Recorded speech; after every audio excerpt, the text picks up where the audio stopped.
Hi കൂട്ടരെ, ഇന്നത്തെ എപ്പിസോഡിൽ പൂർണ്ണകുംഭവുമായിട്ട് പ്രദർശനം വെച്ചുകൊണ്ടിരിക്കുന്ന അർച്ചന ആ പ്രദർശനം പൂർത്തിയാക്കി കഴിയുമ്പോഴേക്കും ശിവയോഗിയുടെയും അവിടുത്തെ ശ്രീകോവിലുമല്ലേ പ്രതിഷ്ഠയ്ക്ക് മുന്നിൽ വന്ന് തൊഴുകൈകളോടെ നിൽക്കുകയാണ്.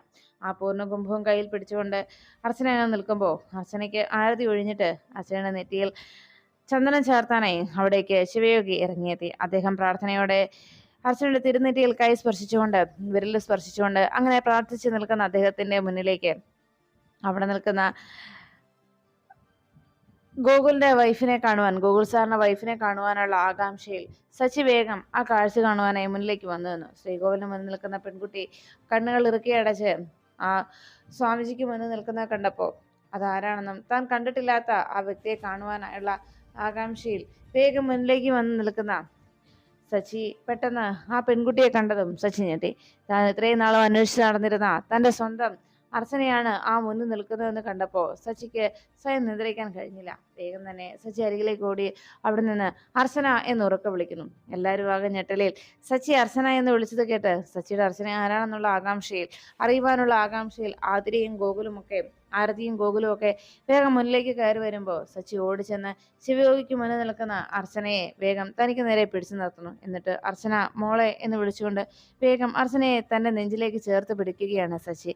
കെട്ടിപ്പിടിച്ചുകൊണ്ട് മോളെ, നീ ഇത്രയും നാൾ എവിടെയായിരുന്നു, നിനക്ക് എന്താ പറ്റിയത് എന്നൊക്കെ സച്ചി അന്വേഷിച്ചു. പെട്ടെന്ന് വല്ലാത്തൊരു ഞെട്ടലിൽ ഇത് ആരാണെന്നറിയാത്ത ആശങ്കയോടെ തന്നെ കെട്ടിപ്പിടിച്ച ഈ പുരുഷൻ ഏതാണെന്നുള്ള അങ്കലാപ്പിൽ വേഗം സച്ചിയെ തള്ളി മാറ്റിക്കൊണ്ട് അർച്ചന ദേഷ്യത്തോടെ ചോദിച്ചു, താൻ ആരാ? അത് കേട്ടതും, ആ ചോദ്യം കേട്ടതോടെ സച്ചി ആകെ ഞെട്ടിപ്പോകുന്നു. അപ്പോഴേക്കും ആരതിയും അവിടേക്ക് ഓടിയെത്തി. എല്ലാവരും ആകെ അതിശയപ്പെട്ട് നിൽക്കുമ്പോൾ ഗൂഗുൽ അവിടേക്ക് വന്നത് കണ്ട് അർച്ചന ഉടനെ ഗൂഗുലിനെ വിളിച്ചു. ഗൂഗുൽ, ഇയാൾ ആരാ? ഇയാൾ എന്തിനാ എന്നെ ഇങ്ങനെ പിടിച്ചു നിർത്തുന്നത് എന്ന് ചോദിച്ചപ്പോഴേക്കും ഗൂഗുൽ വേഗം സച്ചി കരികിലേക്ക് വന്നു. ഉടനെ സച്ചി പറഞ്ഞു, അർച്ചന അർച്ചന ഞാനാ നിന്റെ സച്ചിയേട്ടൻ, നിനക്ക് എന്നെ എന്തേ മനസ്സിലായില്ലേ? ഞാനാ നിന്റെ സച്ചിയേട്ടൻ എന്ന് പറഞ്ഞ് സച്ചി ബഹളം വെക്കുമ്പോഴേക്കും സച്ചിയെ പിടിച്ചു വലിച്ചുകൊണ്ട് പോകാനായിട്ട് അവിടെ നിന്ന് സന്യാസി മഠത്തിലെ ആളുകൾ ഓടിയെത്തുന്നു. അവരെല്ലാവരും ചേർന്ന് സച്ചിയെ അവിടെ നിന്ന് പിടിച്ചു മാറ്റുമ്പോൾ സച്ചിയെ ഇല്ലായ്മ ചെയ്യാനായിട്ട് നേരത്തെ തന്നെ ആളുകളെ റെഡിയാക്കി നിർത്തിയ മൂർത്തി ഇത് പറ്റിയ അവസരമാണെന്നും ഇവിടെ നിന്ന് സച്ചിയെ മർദ്ദിച്ച് പുറത്താക്കണമെന്ന് നിർദ്ദേശം അവർക്ക് നൽകുകയും ആ ആശ്രമത്തിലെ അന്തേവാസികൾക്കൊപ്പം മൂർത്തി കൊണ്ടുവന്ന ആളുകൾ കൂടി ആ ഗുണ്ടകൾ കൂടി കൂടിയതോടെ സച്ചിയെ അവിടെയിട്ട് തല്ലുന്നു.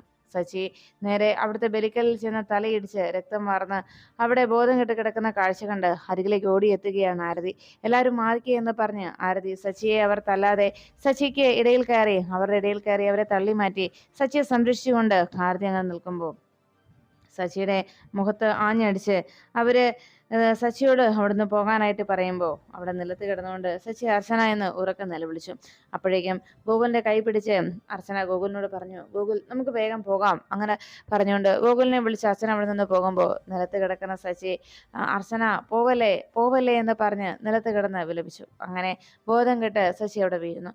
ഈ സമയം അർച്ചന വേഗം ഗൂഗിളിനെ വിളിച്ച് നേരെ റൂമിലേക്ക് എത്തി.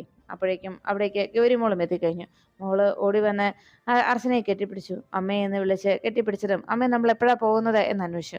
ഉടനെ തന്നെ പോകാമെന്നും ഇനി അതിന് വൈകിക്കണ്ട എന്നും അർച്ചന പറഞ്ഞതും ഉടനെ ശോഭ പറഞ്ഞു, അതെ, ഞാൻ ഈ വഴിപാടും പൂജകളൊന്നും വേണ്ട എന്ന് നേരത്തെ പറഞ്ഞതാണ്. അപ്പോൾ ഗോകുല കേൾക്കാതിരുന്നത്. ഇപ്പോൾ മോള് തന്നെ പറഞ്ഞല്ലോ, സമൃദ്ധിക്ക് എന്നെ മതിയായെന്ന് പറഞ്ഞില്ലേ, നമുക്കിനി പോകാം, ഇനി അക്കാലത്ത് യാതൊരു സംശയം വേണ്ട എന്ന് ശോഭ തിടുക്കപ്പെട്ട് അറിയിച്ചു.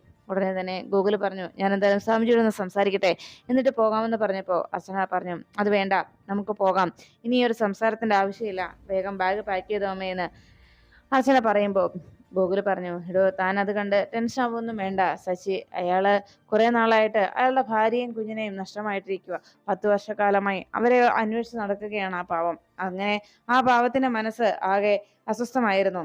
അപ്പോഴാണ് സമൃദ്ധയെ അയാൾ കണ്ടത്. അപ്പോൾ പെട്ടെന്ന് തന്നെ നഷ്ടപ്പെട്ടു പോയ ഭാര്യയായിരിക്കും അതെന്നുള്ളൊരു തോന്നൽ അയാളുടെ മനസ്സിലുണ്ടായി കാണും. അതുകൊണ്ടാണ് അയാൾ ഓടി വന്ന് അരികിലേക്ക് വന്ന് അങ്ങനെയൊക്കെ പെരുമാറിയത്. അയാളൊരു സാധുവാണ്, പ്രശ്നക്കാരനൊന്നുമല്ല. വർഷങ്ങളായിട്ടുള്ള ഭാര്യയെയും കുഞ്ഞിനെയും കാത്തിരിക്കുന്ന ആ പാവ മനുഷ്യന്റെ മാനസികാവസ്ഥ കൂടി നമുക്ക് മനസ്സിലാക്കണം. അതുകൊണ്ട് തൽക്കാലം അയാൾക്കെതിരെ കേസിനൊന്നും പോകാതിരിക്കുന്ന നല്ലത് എന്ന് പറഞ്ഞപ്പോൾ ഇത് കേട്ടിരുന്ന ശോഭ പറഞ്ഞു, പിന്നെ അവനിട്ട് 2 അടി കൂടുതൽ കിട്ടണം. അവൻ എന്തൊക്കെയാ ചെയ്തത്? അവനെ മറ്റൊരാളുടെ ഭാര്യയാണോ ഇങ്ങനെ വന്ന് കയറി പിടിക്കേണ്ടത്? അവൻ അവന്റെ ഭാര്യയാണെന്നും പറഞ്ഞുകൊണ്ട് എന്തെല്ലാം ബഹളം ഉണ്ടാക്കിയത് എന്നൊക്കെ സച്ചിയെ കുറ്റക്കാരനാക്കിക്കൊണ്ട് ശോഭ സംസാരിച്ചു. ഉടനെ ഇതെല്ലാം കേട്ട് വേദനയോടെ അർച്ചന സങ്കടപ്പെട്ടുകൊണ്ട് അങ്ങനെ നിൽക്കുമ്പോൾ ഗോകുല് പറഞ്ഞു, എന്തായാലും സമൃദ്ധ പറഞ്ഞല്ലോ നമുക്ക് പോകാമെന്ന്, നമുക്ക് പോയേക്കാം. ഇനിയിപ്പോ അയാൾക്കെതിരെ കേസും മറ്റു കാര്യങ്ങളൊന്നുമായിട്ട് പോകാതിരിക്കുക നല്ലത്. ഒരു പാവം മനുഷ്യനാ, എനിക്ക് അയാളെ നന്നായിട്ട് അറിയാം എന്നെല്ലാം ഗോകുൽ അറിയിക്കുന്നു. അങ്ങനെ സമൃദ്ധ പറഞ്ഞതുപോലെ തന്നെ ചെയ്യാൻ പറഞ്ഞുകൊണ്ട് ശോഭയും അവിടെ നിന്ന് പോയി. അർച്ചനയുടെ മനസ്സ് അപ്പോഴും ആകെ അസ്വസ്ഥമായി തന്നെയായിരുന്നു. ഈ സമയത്ത് പൂജകൾ മുടങ്ങിപ്പോയതിന്റെ ആശങ്കയിൽ അവിടെ നിന്ന സ്വാമിനിമാർ സ്വാമിജിയോട് ചോദിച്ചു, അല്ല സ്വാമി, എന്താ ഇങ്ങനെയെല്ലാം സംഭവിച്ചത്? നമുക്ക് ചികിത്സയിൽ എന്തെങ്കിലും പിഴവ് സംഭവിച്ചതാണോ എന്ന് ചോദിച്ചപ്പോൾ, ഇല്ല, ഇത് ദേവിയുടെ പരീക്ഷണം മാത്രമാണ്. ഇവിടെ സീതാദേവിയെ സംരക്ഷിക്കാനായി എത്തിയത് രാമനാണോ, ആരാണ് രാമനെന്നും ആരാണ് രാവണനെന്നുള്ള സത്യം വേർതിരിച്ചറിയുന്നതിന് വേണ്ടിയുള്ള ഒരു പരീക്ഷണം എന്ന് സ്വാമി ഉടനെ തന്നെ ആ അവിടെ നിന്ന ആളുകളുടെ സംശയങ്ങൾക്കുള്ള മറുപടിയായിട്ട് പറയുന്നു. എല്ലാം കേട്ട് കഴിയുമ്പോഴേക്കും സച്ചി ഈ സമയത്ത് സച്ചിയെ അവിടുത്തെ ആശ്രമത്തിലെ അന്തേവാസികൾ അവിടെയുള്ള ഒരു റൂമിന് അവിടെയുള്ള ഒരു കട്ടിലിൽ സച്ചിയെ കിടത്തി സച്ചിക്ക് എന്താണ് സംഭവിച്ചതെന്ന് അവർ നോക്കിയിരുന്നു. സച്ചിക്ക് ബോധം തെളിയുന്നതിനെ അവർ കാത്തിരിക്കുമ്പോൾ ഈ സന്തോഷ വാർത്ത പറയുവാനായിട്ട് അവന്തിക്കരികിലേക്ക് മൂർത്തി എത്തിക്കഴിഞ്ഞു. സച്ചിയെ അർച്ചന കണ്ടുവെന്നും സച്ചി അർച്ചനയ്ക്ക് അരികിലേക്ക് ഓടിച്ചെന്നുവെങ്കിലും അർച്ചനയ്ക്ക് സച്ചിയെ മനസ്സിലായില്ലെന്നും അതുകൊണ്ട് തന്നെ സച്ചിയെ അർച്ചന തള്ളി മാറ്റിയെന്നും അവിടെ ഉണ്ടായിരുന്ന ആളുകൾ എല്ലാവരും ചേർന്ന് സച്ചിയെ അടിച്ച് താഴെ ഇട്ടുവെന്നും അറിയിച്ചു. എല്ലാം കേട്ടതോടെ അവന്തിക പറഞ്ഞു, ഇതുകൊണ്ടൊന്നും സച്ചി അവസാനിപ്പിക്കാൻ പോകുന്നില്ല. സച്ചി അർച്ചനയ്ക്ക് പിന്നാലെ പോകും. ഗോകുലിനെയും അർച്ചനയും പിന്തുടരും. അക്കാര്യത്തിൽ യാതൊരു സംശയവുമില്ല. കാരണം സച്ചി അർച്ചന എവിടെയാണ് എന്നുള്ള സത്യം മനസ്സിലാക്കി കഴിഞ്ഞിരിക്കുന്നു. 10 വർഷക്കാലമായി അവന് നഷ്ടപ്പെട്ടു പോയ അവന്റെ ഭാര്യയാണ് അവൻ കണ്ടെത്തിയിരിക്കുന്നത്. ഇനി അവൻ വെറുതെ ഇരിക്കില്ല. തീർച്ചയായിട്ടും അവൻ അവരുടെ പിന്നാലെ തന്നെ കൂടുമെന്നും സച്ചി പോലും അറിയാതെ അവന്റെ ഉള്ളിന്റെ ഉള്ളിൽ അവൻ പോലും അറിയാതെ ഉറങ്ങിക്കിടക്കുന്ന സച്ചി എന്നുള്ള ആ പഴയ സച്ചി ഉണ്ടല്ലോ, അവൻ പുറത്തിറങ്ങിയാൽ പിന്നെ സംഭവിക്കാൻ പോകുന്നത് എന്താണെന്ന് നമുക്ക് പറയാൻ കഴിയുന്നതല്ല. അതുകൊണ്ട് സച്ചിയുടെ നീക്കങ്ങൾ വ്യക്തമായി നമ്മൾ മനസ്സിലാക്കണമെന്ന് അവന്തിക അറിയിച്ചു. അപ്പോഴേക്കും സന്തോഷ വാർത്ത പറയാനായിട്ട് ശോഭ എവിടേക്ക് എത്തി. മോളെ, എന്തായാലും പൂജ മുടങ്ങി.